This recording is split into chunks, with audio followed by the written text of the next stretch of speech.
To YD TV. నేను గీత. ఈరోజు మన పొరుగింటి పుల్లకూరలో ఒక రెసిపీతో మీ ముందుకు వచ్చేసాను. అదేంటంటే గోధుమ రవ్వ పాలతో కమ్మని స్వీట్ చేసేసుకుందాం. మరి దానికి ఏమేమి పదార్థాలు కావాలో చూసేద్దామా?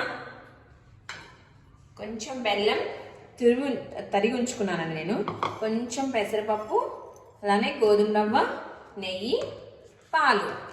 మరి ప్రాసెస్ స్టార్ట్ చేసేద్దామా? స్టవ్ మీద ప్యాన్ పెట్టేసుకొని, కొంచెం వెట్టిగా ఉంది, ఇందులో కొంచెం నెయ్యి యాడ్ చేసుకుందాం.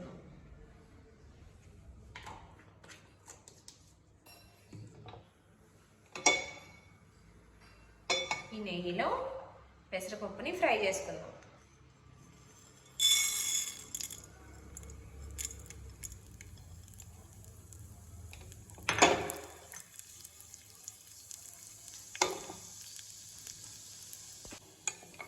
ఫ్రై అయిన పెసరపప్పుని వేరే దాంట్లోకి తీసుకుందాం, నెయ్యి రాకుండా.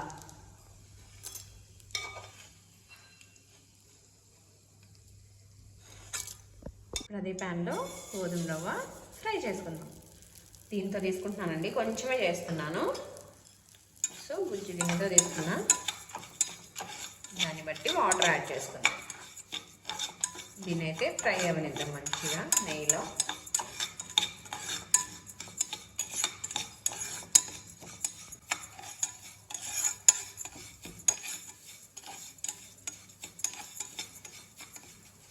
ఇది ఫ్రై అయ్యి తెల్లగా అయింది, వైట్ కలర్లో చేంజ్ అయింది చూసారా, బ్రౌన్ కలర్లో ఉన్నదల్లా. ఇప్పుడు అందులోకి మనం ఏ కప్పుతో అయితే గోధుమ రవ్వ తీసుకున్నామో ఆ కప్తో 1 కప్కి 4 కప్స్ వాటర్ యాడ్ చేస్తున్నాం. గోధుమ రవ్వ ఉడకడానికి ఎక్కువే నీళ్ళు అవసరం అయితే కనుక 4 కప్స్ వాటర్ యాడ్ చేసుకోవాలి. మంచిగా బాయిల్ అవనిద్దాం. చూసారా, మంచిగా ఉడికిపోయింది. సో ఇందులో మనం ఈ కప్తోనే కదా రవ్వ తీసుకున్నాం, ఇదే కప్తో బెల్లం యాడ్ చేసేసుకుంటున్నాను. అండ్ 1 స్పూను షుగర్ యాడ్ చేస్తాను.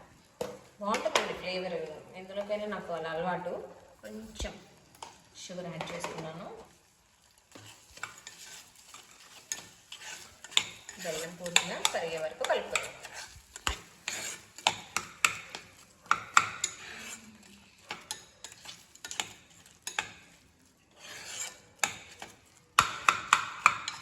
ఈ బెల్లం కరిగాక సేమ్ మళ్ళీ అదే కప్పుతో పాలు యాడ్ చేసేసుకుందాం.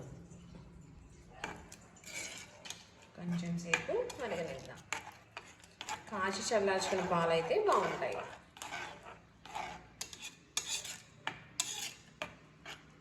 ఇందులో ఫ్రై చేసి పెట్టుకున్న పెసరపప్పు కూడా యాడ్ చేసేసుకుందాం.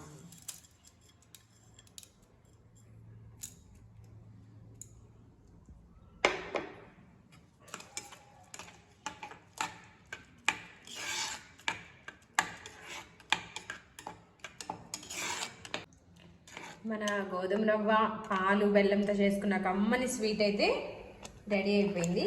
మరి టేస్ట్ చేసేద్దాం.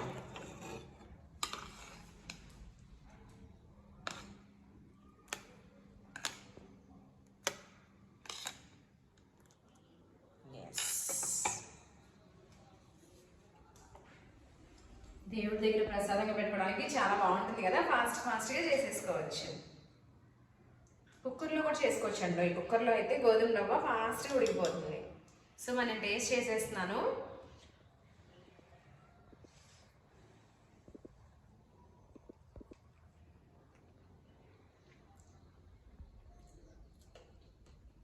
పర్ఫెక్ట్గా సరిపోయింది. స్వీట్ సరిపోయింది లేదో అనుకున్నాను, చాలా పర్ఫెక్ట్గా సరిపోయింది.